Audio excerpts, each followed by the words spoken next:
अयम आयुर्वेद शाश्वतो निर्दिश्यते अनादित्वात् स्वभाव संसिद्ध लक्षणत्वात्। सर आपने आयुर्वेद को ही क्यों चुना? आयुर्वेद चिकित्सा और एलोपैथी में सबसे ज़्यादा फर्क क्या है? उद्देश्य बताएं कि दो प्रयोजनम चास्य स्वस्थस्य स्वस्थ स्वास्थ्यक्षम आतुरस्य अतविकार प्रशमनम। आजकल मोबाइल और टीवी का प्रचलन इतना बढ़ गया है जिससे बच्चों और बड़ों दोनों की आंखें कमज़ोर होती जा रही है। बिल्कुल सर आयुर्वेद में सर एक ऐसा उपाय बताएं कि हमारी आंखें स्वस्थ रहे। शरीर शुद्धि की एक परफेक्ट ये जो है प्रक्रिया जिसके अंदर ये 5 प्रोसेस होते हैं। आयुर्वेद चिकित्सा के अंदर 2 होती है चिकित्सा, शमन चिकित्सा और शोधन चिकित्सा। नमस्कार। आज हमारे साथ मौजूद हैं एक ऐसे चिकित्सक जिन्होंने आयुर्वेद को सिर्फ इलाज का माध्यम नहीं बल्कि जीवन जीने की एक संपूर्ण पद्धति माना है, जिनके लिए रोगी केवल शरीर नहीं बल्कि मन और आत्मा से भी जुड़ा होता है। वो न केवल पंचकर्म के विशेषज्ञ हैं बल्कि संगीत के प्रति उनका प्रेम उन्हें एक संवेदनशील इंसान भी बनाता है। स्वागत कीजिए डॉक्टर ललित जी स्वर्णकार का, जो आज हमें आयुर्वेद, योग, जीवन शैली और आत्मिक स्वास्थ्य से जुड़ी अनमोल बातें बताएंगे। नमस्कार, मैं हूं संदीप कुमार जोशी और आप देख रहे हैं वागड़ का पहला podcast show the Sandeep show. आज हमारे साथ उपस्थित हैं डॉक्टर ललित जी स्वर्णकार जी। नमस्ते। सर आपका द संदीप शो में बहुत बहुत स्वागत है। Thank you. सर आप हमारे श्रोताओं को बताइए कि सर आपका प्रारंभिक जीवन और परिवार का माहौल कैसा रहा सर? मेरी जो प्रारंभिक शिक्षा है वो वागड़ का ये जो काशी कहा जाता है उस गांव के अंदर हुई है। उस गांव का नाम खड़गदा, जहाँ पे संस्था है जमुनादास माधव जी उच्च माध्यमिक विद्यालय। एजुकेशन वहाँ हुआ मेरा, बहुत अच्छा था। वहाँ का जो एटमोसफियर वगैरह था 10th, और उसमें मैं राजस्थान की बोर्ड मेरिट में 8वां स्थान था मेरा। वहाँ का जो एजुकेशन का वातावरण था वो एज ए गुरुकुल था और बहुत अच्छा था। मैं उन सबका बहुत आभारी हूँ। साथ ही ये जो मेरे फादर थे वो भी शिक्षक थे। सर आपने आयुर्वेद को ही क्यों चुना? अयम आयुर्वेद शाश्वतो निर्दिश्यते अनादित्वात् स्वभाव संसिद्ध लक्षणत्वात् भाव स्वभाव नित्यत्वात्। आयुर्वेद ऋषि महर्षियों द्वारा लंबे समय से एक जो है प्रणीत और आप्तजन सेवित एक चिकित्सा शास्त्री नहीं बल्कि आयुर्वेद एक जीवन का विज्ञान है। महर्षस्ते ददृशु यथावत् ज्ञानम चक्षुषा सामान्यम च विशेषम च सम्यम च तद्गत्वम तंत्रोक्त विधिमास्थित लेपिरे परमेश्वरम जीवितम चाप्य नित्वरम। आयुर्वेद व्यक्तियों को दिनचर्या, ऋतुचर्या और अन्य सभी अच्छे सिद्धांत वो देता है, इसलिए आयुर्वेद का चयन किया। सर बहुत सारे लोग हैं वो आयुर्वेद को घरेलू चिकित्सा तक ही सीमित समझते हैं, तो सर अगर वास्तव में देखा जाए तो आयुर्वेद क्या है? आयुर्वेद का स्कोप केवल वहाँ तक सीमित नहीं है। आयुर्वेद का स्कोप बहुत ज़्यादा बड़ा हुआ है। हिताहितम सुखम दुखम आयुतस्य हिताहितम मानम च तच्च यत्रोक्तम आयुर्वेद से उच्चते। इस आयुर्वेद में हितायु, अहितायु, सुखायु, दुखायु इन सब का उल्लेख है। आयुर्वेद के उद्देश्य बताए कि 2 प्रयोजनम चास्य स्वस्थ स्वास्थ्यक्षम आतुरस्य अतविकार प्रशमनम। 2 उद्देश्य हैं। जी सर। एक तो जो स्वस्थ व्यक्ति है उसके स्वास्थ्य की रक्षा करना जी। और जो रोगी है उसके रोग को दूर करना। जी। तो जो आयुर्वेद का पहला उद्देश्य है वो आज के युग के उसके हिसाब से अधिक बेटर है कि रोग को उत्पन्न ही नहीं होने दिया जाए। रोग को उत्पन्न होने से पहले ही रोक दिया जाए। जी। इसके लिए अपनी आहारचर्या, ऋतुचर्या, ये दिनचर्या और स्वस्थ जीवन शैली जो है इसका उपयोग है इसके अंदर। जी। ये है सर। आयुर्वेद के अनुसार एक जो स्वस्थ व्यक्ति होता है उसकी जो डेफिनेशन है वो है समदोष समाग्निश्च समधातु मलक्रिय प्रसन्न आत्मेंद्रिय मन स्वस्थ इत्यपि दीयते। जिस व्यक्ति के दोष, धातु, मल, मूल सभी सम अवस्था में है, वात पित्त 3 दोष होते हैं, वो जिनके इक्वल है वो व्यक्ति स्वस्थ है। जी।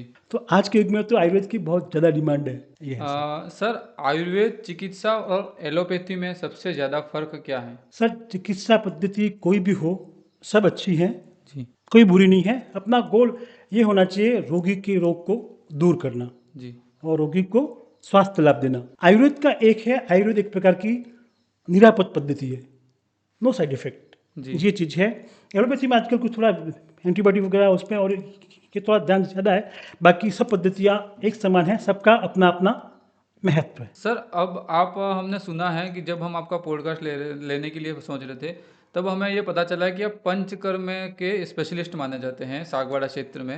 हाँ जी। तो सर पंचकर्म शब्द सुनने में तो आजकल बहुत आता है, ओके। लेकिन अगर आम जनता को समझाना हो एक नॉर्मल भाषा में, हाँ जी। तो सर पंचकर्म क्या है?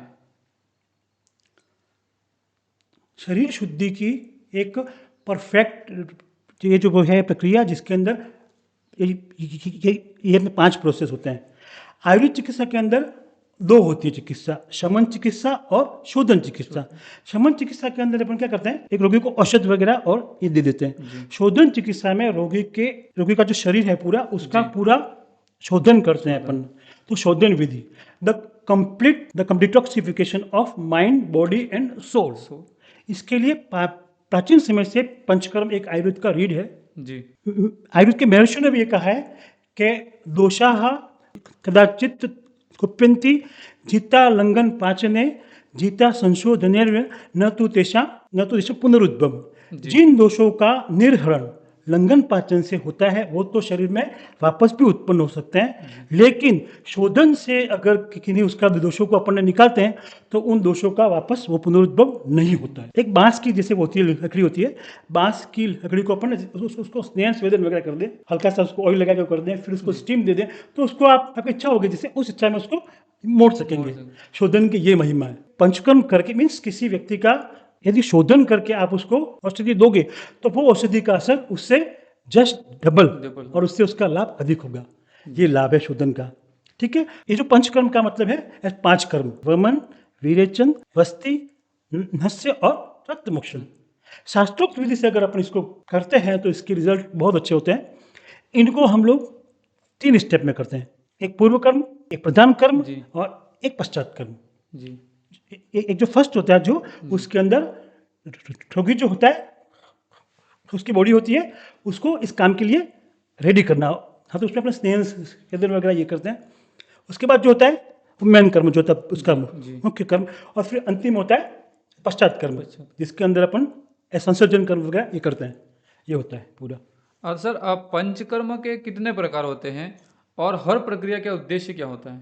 पंचकर्म का जो होता है वही मेन है, स्नेहन, स्वेदन, वमन, विरेचन, वस्ति, रक्त मोक्षण होता है। क्रियाओं का मतलब यही है अपने जो शरीर के अंदर जो भी अपशिष्ट पदार्थ जो भी वो है जी उनको शरीर से बाहर निकालना और शरीर का शोधन करना। जी। ये है मेन। सर पंचकर्म सिर्फ रोगियों के लिए है या एक स्वस्थ व्यक्ति भी पंचकर्म ले सकते हैं? सर रोगियों के लिए तो है ही, साथ साथ एक स्वस्थ व्यक्ति भी इसका लाभ ले सकता है जी। और कोई पंचकर्म को रेगुलर करा सकता है। सर आजकल मोबाइल और टीवी का प्रचलन इतना बढ़ गया है जिससे बच्चों और बड़ों दोनों की आंखें कमजोर होती जा रही हैं। बिल्कुल। सर आयुर्वेद में सर एक ऐसा उपाय बताएं कि हमारी आंखें स्वस्थ रहे। बिल्कुल। ये एज कंप्यूटर और इनके अधिक उपयोग से आंखों पे बहुत ज़्यादा इफेक्ट पड़ रहा है जी। सीधा सीधा आपको एक तो मैं जो बताता हूँ बिल्कुल एक सिंपल उपाय बताता हूँ। ठीक है। जी जी। एक मिट्टी का वो लेना, आप कटोरा मिट्टी का जो सकोरा आता है जी जी। उसके अंदर पानी भर दें, ऐसे नॉर्मल पानी। उस पानी के अंदर एक चम्मच त्रिफला पाउडर जो आता है उसको डाल के उसको रात में एक जगह पे रख दे। ठीक है। सुबह में उठते ही उस पानी को छान के ताकि उस पानी से अगर अपन को आंखें धोनी अगर ये चीज़ करेंगे तो इसके सुपर रिजल्ट है, बहुत अच्छा है। उसमें मतलब त्रिफला का चूर्ण डालना है। त्रिफला का चूर्ण डालना है जी जी। और उसको छान के और उसको निस्तार लें जी। उस पानी से उठते ही आंखें धोना है। और साथ में सर और कुछ और भी ऐड करना हो तो? बहुत सारी विधियां हैं।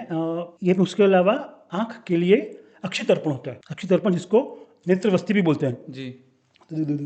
आंखें दोनों हैं, उनके दोनों साइड में तो आटा होता है उड़द का आटा, हाँ, उसकी रिंग बनाते हैं, डव बना देते हैं और उसके अंदर ये एज होता है त्रिफला ग्रंथ होता है उसको भरते हैं और फिर आंखों को ये बार बार ब्लिंक करते हैं। इसको नेत्रवस्ती भी बोलते हैं और इसको अक्षय तर्पण भी बोलते हैं। इसके अच्छे रिजल्ट है, इससे आराम मिलेगा जी।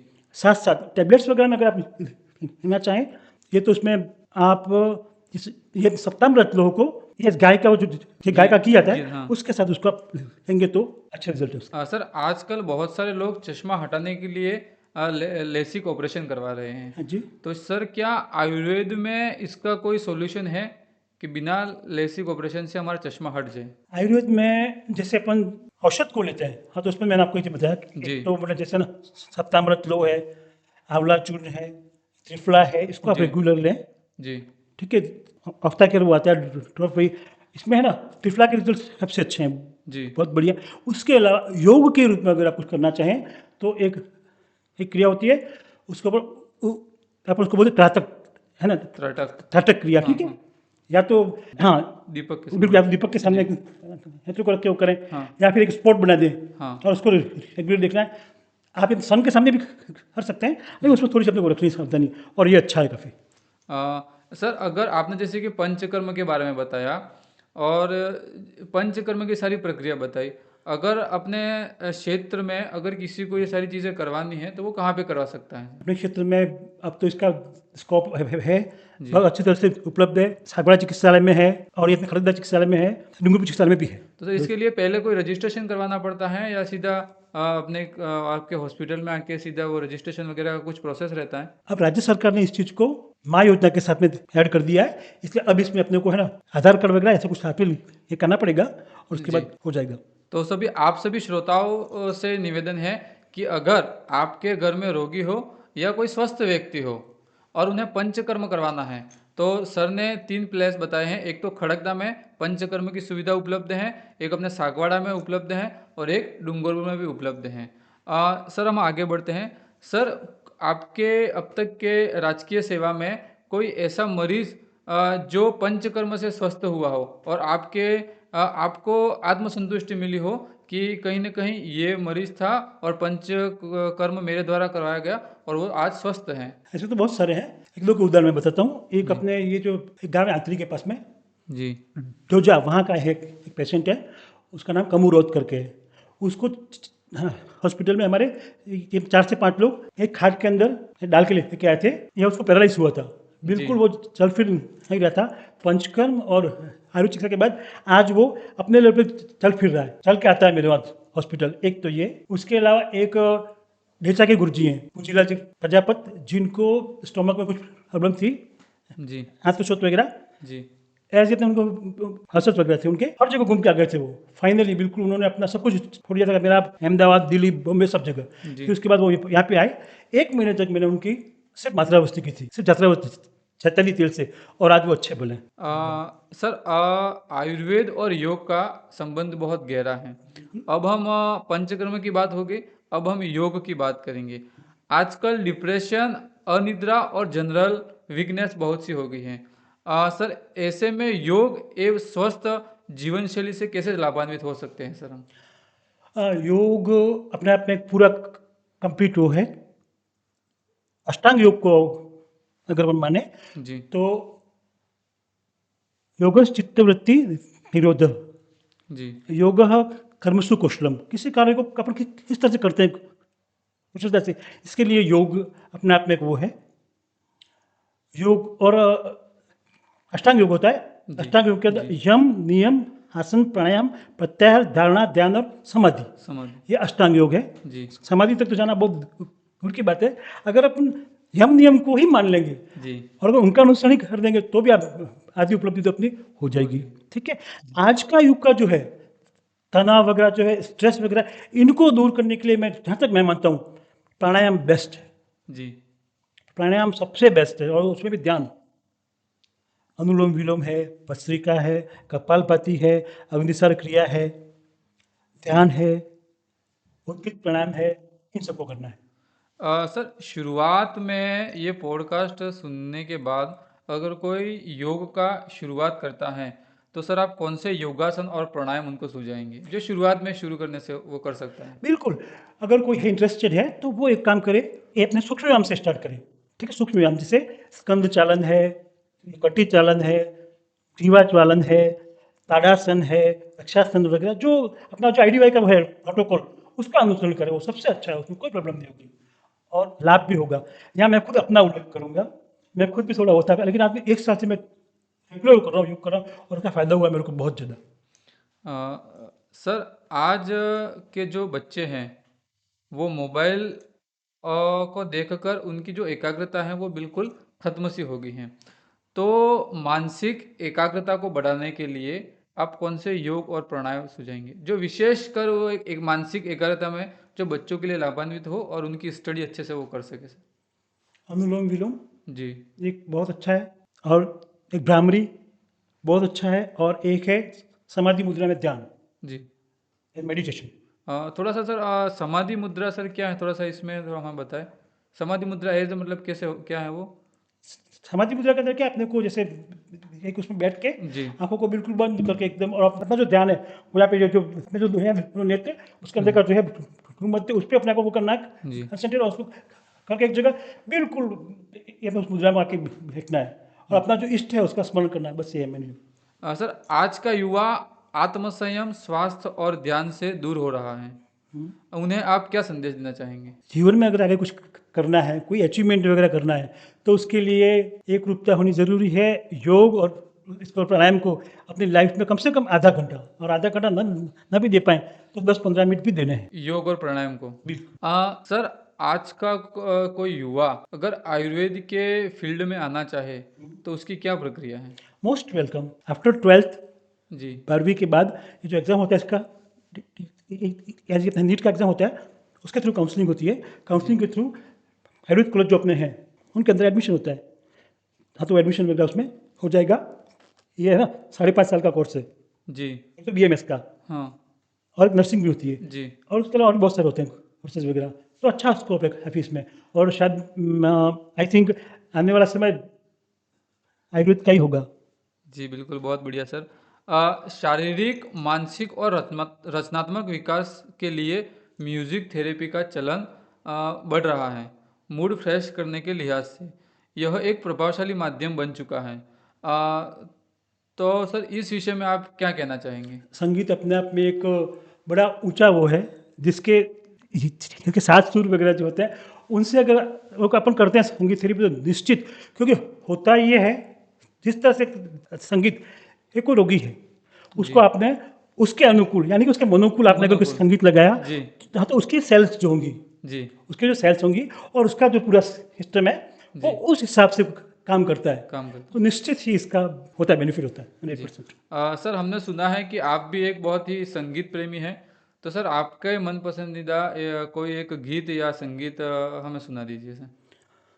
सूरज ना बन पाए तो बन के दीपक जलता चल, फूल मिले या अंगारे, सच की राहों पे चलता चल, सच की राहों पे चलता चल, प्यार दिलों को देता है, अश्कों को दामन देता है, जीना उसका जीना है, जो औरों को जीवन देता है, मधुबन खुशबू देता है, सागर सावन देता है, जीना उसका जीना है, जो औरों को जीवन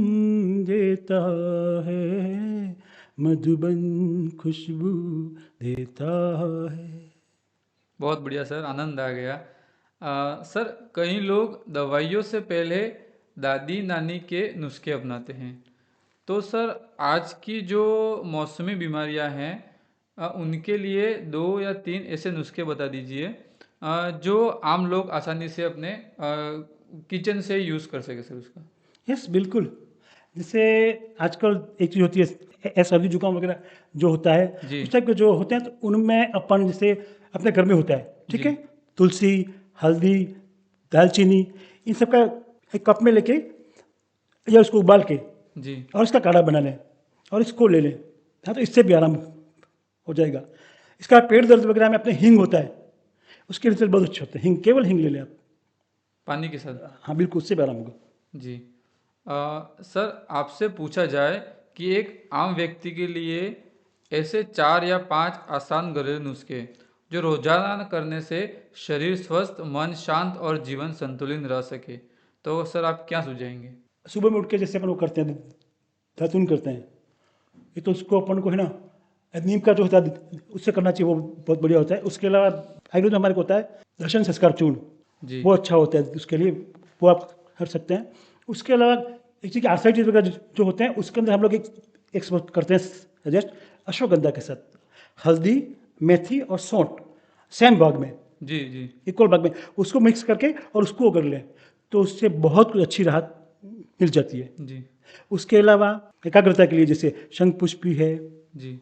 अश्वगंधा है, ब्राह्मी वगैरह है, ये चीज़ें अच्छी हैं काफ़ी, इन सबको ले सकते हैं। सर अपना एक रैपिड फायर रहता है।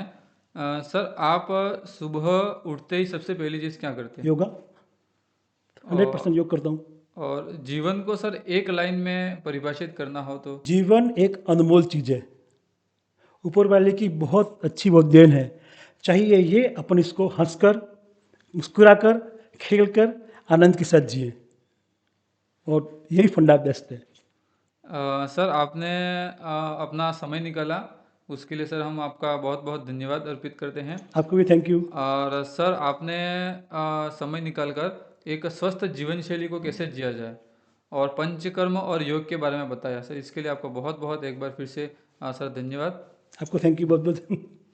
डॉक्टर साहब की बातें हमें न सिर्फ आयुर्वेद और पंचकर्म की गहराई में ले गई, बल्कि यह भी सिखा गई कि स्वास्थ्य केवल शरीर की बात नहीं, यह मन, आत्मा और जीवन के हर क्षेत्र से जुड़ा हुआ है।